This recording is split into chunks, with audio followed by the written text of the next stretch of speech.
Wang Changling crossing the frontier. The moon as it was in Chin, the pass as it was in Han. Soldiers marched 10,000 miles. They never returned. If only the flying general was still at Dragon City. He could stop these Tartar horsemen from crossing the Shadow Mountains. So this is the second and last of the seven-word quatrain Fu by Wang Changling. And just as the previous one was about a historical topic, the second one is a frontier poem.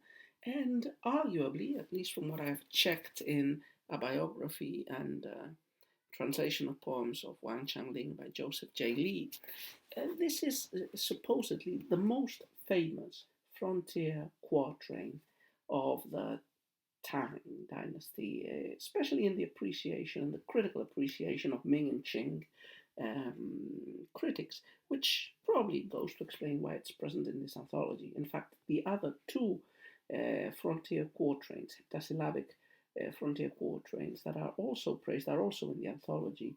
One of them is the next poem that we will be reading tomorrow, Wang Shihuang's Crossing the Border, which is the second poem Wang Shihuang has in the anthology. And the other is a poem we encountered some months ago, at least, which was Wang Han's A Song of Liang Chou. Okay, so what can we say about this poem? Pretty obviously, it's a frontier poem, and these are, as you well know, generally critical appraisals of the life of soldiers at the frontiers of the Tang Empire, generally the northeastern or northwestern frontiers. In this case, I suppose that is left, until the last line is left ambiguous, but the reference to the Shadow Mountains points you to Inner Mongolia, so the northwestern frontier. So the whole poem, you could summarize it as a lament, a complaint at the never-ending cycle of war. Like time passes, the dynasties pass, the symbols of the past are there, but men keep going and dying and not returning. And the war is a frustrating and frustrated war in which definite success can only be achieved temporarily when good, wise commanders are able to master effectively the troops and stop the Tartar horsemen. But it's just like building a dike against a big mass of water. It can only bring a temporary respite. So Wang Changling's reputation is mostly for these frontier poems that he wrote. They are his most famous ones.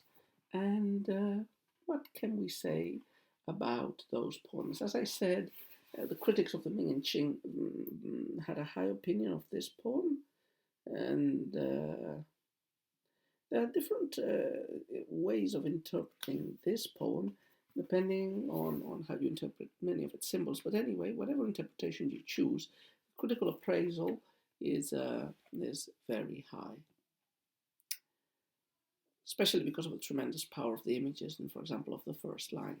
So let's take a look at the poem as usual, couplet by couplet. And at the end, we will be reading two other different translations. One is the one by Joseph J. Lee in his book, and the other is one that I found online. I think it's Witterbrenner's, but I'll check that later. Okay, so first couplet. The moon as it was in Shin, the pass as it was in Han. Soldiers marched 10,000 miles, they never returned.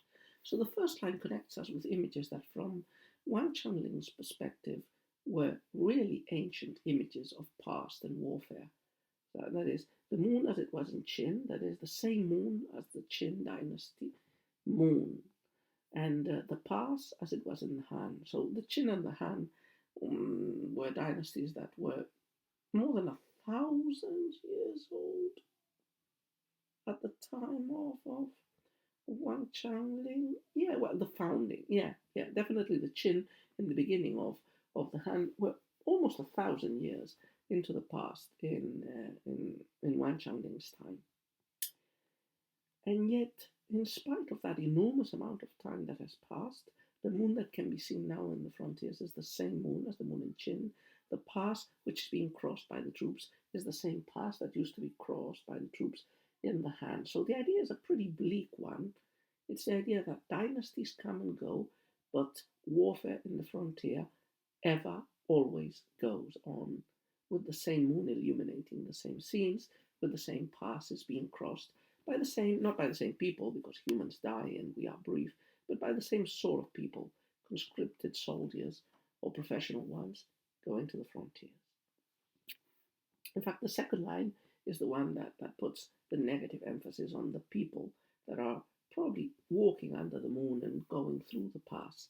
Soldiers marched 10,000 miles, they never returned. And this is a very conventional image in frontier poetry, the idea of big armies fighting fights, but all of them dying away from home. So the soldiers marched 10,000 miles, they never returned. And there is an interpretation of this poem that reads the Qin and the Han differently. The idea is that during the Qin, soldiers just fought during a military campaign and then returned home. But under the Han, the situation became worse because they were conscripted for many long years. But I think I'm not completely convinced of that interpretation. I don't think it necessarily sits the poem better than others. Also, in another version that we're going to read, instead of the pass, as it was in Han, what is mentioned is a fortress. So the fortress as it was in Han. Wall is the word that appears in Witterbinner's translation. So I imagine that's the literal word that appears in the poem. Okay. So that's the bleak background of the first couplet. Let's see what happens in the second couplet. So generally, as usual in quatrains, the first couplet is like more objectivist and descriptive. The second one includes a more subjective element, and the subjectivity here comes in the form of a plea in the voice of the poetic persona for something to stop the carnage, even if it's only temporarily. It's an if clause. If only the flying general was still at Dragon City, he could stop these Tartar horsemen from crossing the Shadow Mountains. So the reference to this general, this flying general, is a reference, again a historical one, to a Han dynasty commander, the Wang general Li Guan, who died in 199 BC. And he was supposed to be an ancestor of the Li dynasty that was ruling Tang China. And he was a pretty effective commander, like many of the Han, and also some of the early Tang were very successful in fighting the barbarians. So the idea is that the only hope is the garrisoning of these frontiers is hopeless, actually futile, unless a good general can be found to lead these troops and therefore grant life and temporary peace to this never-ending foreign landscape of the frontiers. I imagine, the reference is Dragon City. I'm not sure where it is. The mountains that are mentioned, called the Jin Mountains, the Shadow Mountains, they're in northwestern Mongolia, I think, as we've just mentioned. And the idea is that, what we've just said, only good military command can stop the barbarians from their depredations, but good command is not to be expected at all times, if at all, and if ever. So I think that's mostly what can be said about the poem. The original line about Qin and Han also evokes those historically glorious periods of Chinese history, not only for the Tang Dynasty, which was itself one of the greatest periods of classical China. Any person reading this poem and reading about Qin and Han would think about those glorious periods in the remote past. Qin, the dynasty that, however cruel and short-lived, had unified the empire and basically created the system that was to last until 1911 for almost 2 millennia. And The Han, the most successful early dynasty, the one that made sure that the dynasties would succeed and follow the same patterns and the same models time after time, again, also until 1911. So let's take a look, for example, at some other versions of this poem with, with some commentary.